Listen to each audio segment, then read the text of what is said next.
президент кол койгон жарлыкка ылайык ар бир кыргызстандык үйлүү болуу мүмкүнчүлүгүнө ээ болду.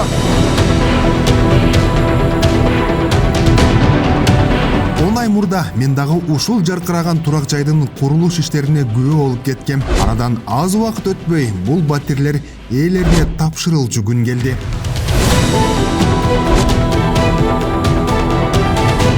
Мурас турак жай комплекси жалпы 4700 батирди камтыган ири долбоордун бир бөлүгү болуп саналат. Анын алгачкы этабы аяктап 6 блоктон турган 18 кабаттуу үйлөрдөн 510 батир мамлекеттик ипотекалык компания аркылуу ээлерине тапшыруу аземинде өлкө башчысы мындай турак жай комплекстери борбор калаада гана эмес, өлкөнүн ар кайсы аймактарында салынып жатканын айтты.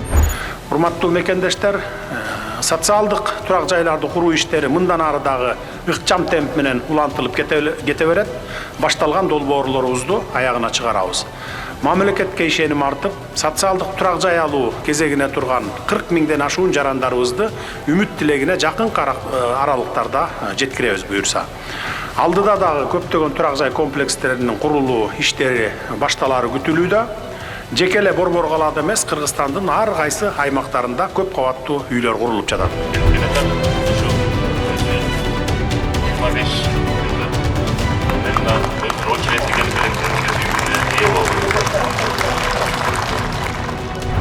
Ак өргөлүү болгондордун көбү ар кайсы кесипти аркалаган жарандар. Айрымдары көп жыл бою турак жай үчүн кезек күтүп келишкен. Өлкө башчысы ак өргөлүү болгондорду куттуктап, айрым суроолоруна жооп берди.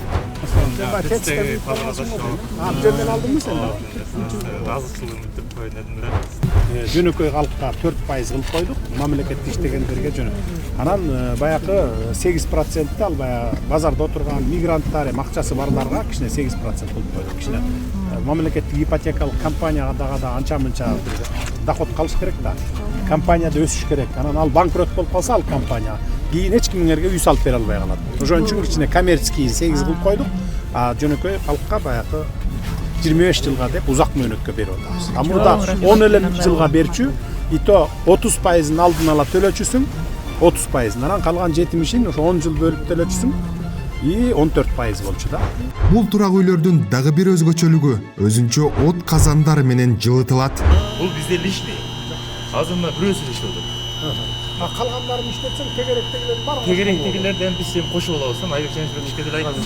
Эметип атабыз, жана мектептер курулуп калса, жакын жерде муну кошуп койсок болот. Негизи Бизде азыр ТЭЦте 25% батарея, а бул батарея жок. Бунда батарея жок да. Ичинде ушундай кыргыздын музыкасы жаңырган, кыргызча сүйлөгөн бул лифттер ипотекалык компания курган бардык турак жайларда коюлган. Бул ата мекендик өндүрүш. Маскер кызматында. Аскердагы кызматында. Кайсында меде? Минобороныда. Кайтаруудан камера кызматында. ГСИнде. Очередке турушкан. Электрондуу очеред менен өзүнүн очереди менен. Канча жыл болду очередте турган? Очередтин 2020-да турганбыз, 2-ге. Андан кийин аскер кызматында очередте олчокто барып, ал жактан очеред. Мамлекеттик кызматкерлердин арасынан электронный эмеге турган. Уже электронный башталган экен бизде. А мурункулар 345 уже алдыга жылып кетти. Сапаты жагынан мыкты, заманбап стилде салынган бул турак жайда ак өргөлүү болгондордун кубанычында чек жок. Кезекте турганыма 4 жыл болду. Льготный программа менен алганбыз. Айтар сөзүм чоң рахмат. Көп жылдан бери ушу кезекти күткөнбүз. Кезекти күтүп өз кезеги менен алдык. Убагында эле Шо круто. Баары сол. Аллах разы болсун. Бүгүн ачкычтары ээлерине тапшырылып жаткан бул турак үйлөрдүн биринчи гана баскычы. Мына бул бүткөн турак үйлөр. Ал эми мен аркамда турган мынакей бул жерде дагы бир 5 корпустун бүтөйүн деп калганын көрүп атабыз. Аягына чыгайын деп калган курулуш иштери булар болсо келерки жылдын биринчи кварталында ээлерине тапшырылат.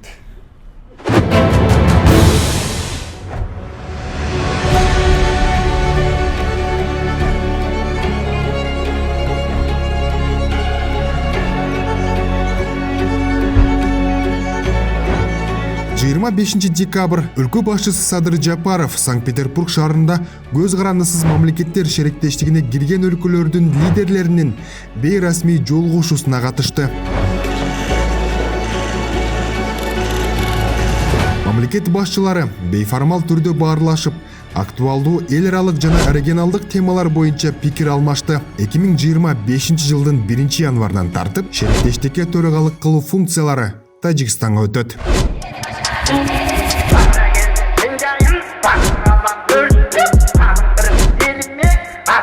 26 декабрь Армениянын төрагалыгынын алдында өткөн ЯЭПтин кезектеги жыйынында өлкө лидерлери актуалдуу маселелерди карап, интеграциялык процесстерди тереңдетүүнүн келечектүү багыттарын талкуулашты.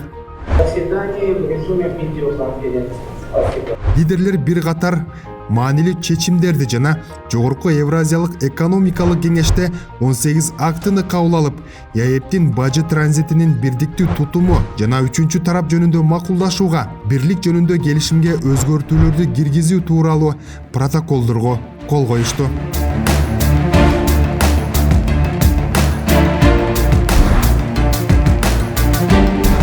2024 жыл ЯЭП жана ага байкоочу болгон мамлекеттер үчүн да жемиштүү болду көрүнөт. Бул нерсени Шавкат Мирзиёев менен өлкө башчынын жылуу баарлашуусунан эле байкасак болот.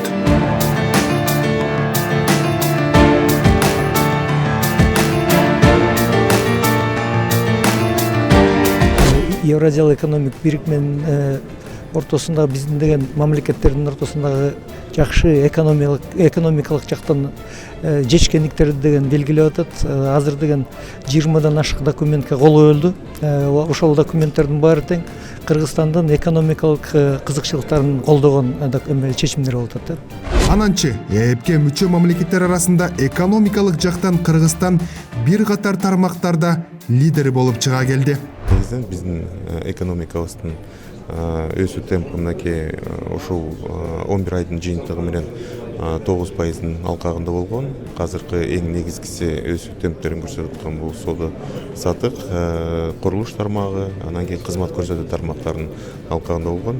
Инфляция бүгүн улуттук банк дагы өзүнүн билдирмесинде ошол жылдын жыйынтыгы менен инфляция 6,5-7%-ын алкагында болот деген билдирүүнү берип атат.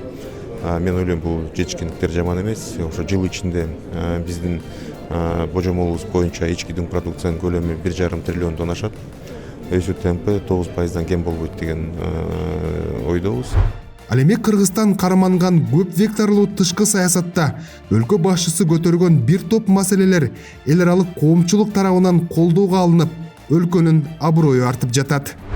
Президенттин деңгээлин ала тоомосок, урматтуу Садыр Нуркожоевич 24 ар түрлүү иш сапар жасады.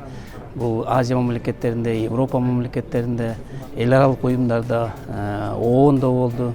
Ошонун баарына баягы катышып, биз өзүбүздүн баягы көп векторлуу саясатыбызды жүргүздүк да. Анан негизинен азыр өзүң билип атасың, конфликттерге карабай, дүйнө экиге бөлүнүп атат да. Сен ким мененсиң деп, биз ошонун баарын балансировка жасап, Запад, батыш мамлекеттер менен дагы, биздин кошуна мамлекеттер менен, өзүбүздүн чоң партнерлор менен тыгыз иштеп, жакшы иштерге жетишкенге жетиштик.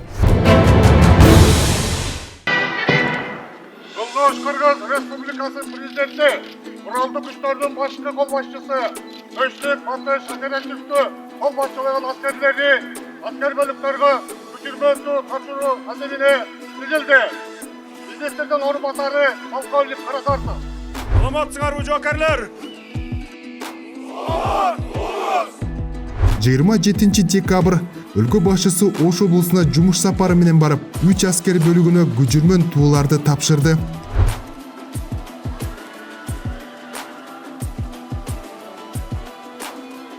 Мамлекет башчысы Баткен облусунда 2,5 миллиард сомдук заманбап аскердик шаарчалардын, турак үйлөрдүн жана бала бакчалардын курулушу тууралуу маалымат берип, заманбап аскердик технологияларды, анын ичинде учурдун талабына жооп берген учкучсуз учуучу жабдууларды чогултууну жолго коюу керектигин айтты.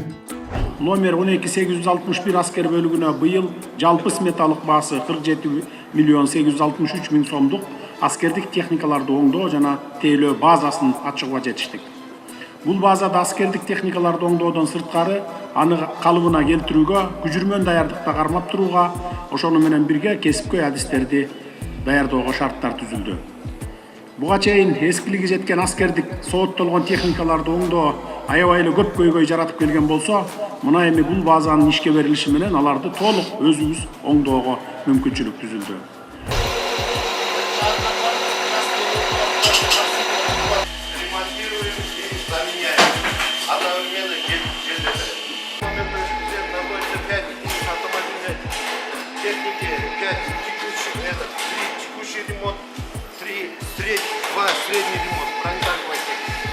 Буга чейин кыргыз армиясына жетишерлик көңүл бурулбай келгени баарына маалым. Акыркы 4 жылда бул тармак түп тамыры менен өзгөрүп, заманбап талаптарга жооп берген күчкө айланды.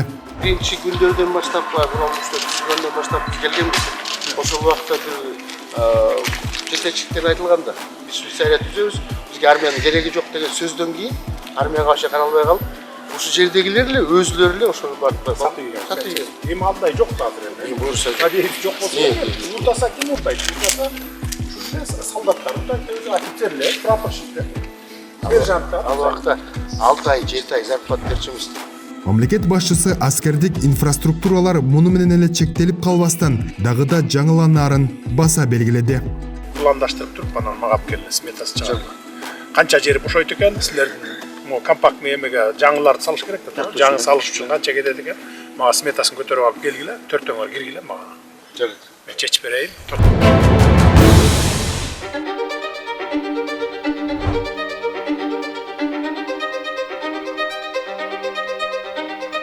Сөз жүзүндө айтылып келген Кытай, Кыргызстан, Өзбекстан темир жол долбоорун ар бир кыргызстандык жаран көптөн күтүп келсе, эми минтип президенттин иш билгилигинин натыйжасында жүзөгө ашууда. Өз сөзүндө өлкө башчы бул долбоор чыгыш менен батыш өлкөлөрүн байланыштыра турган маанилүү стратегиялык көпүрө экенин айтты.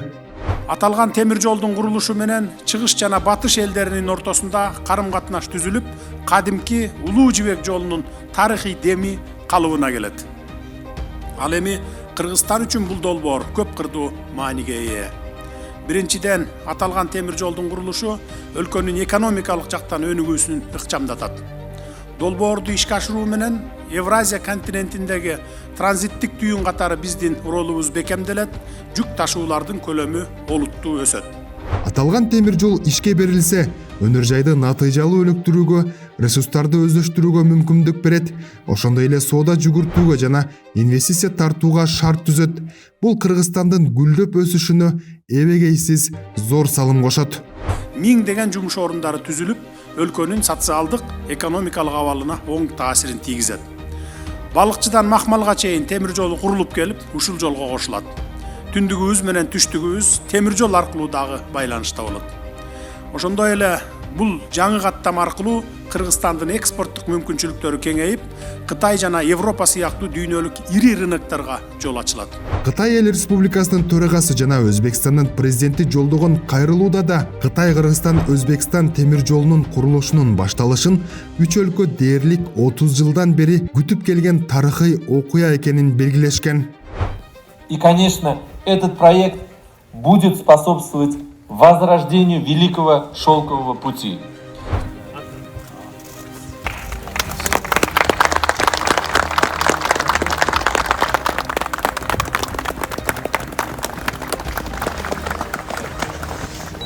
Мы тоже придаем большое значение. Почему? Потому что это очень большой мегапроект. Это весь мир смотрит на этот проект.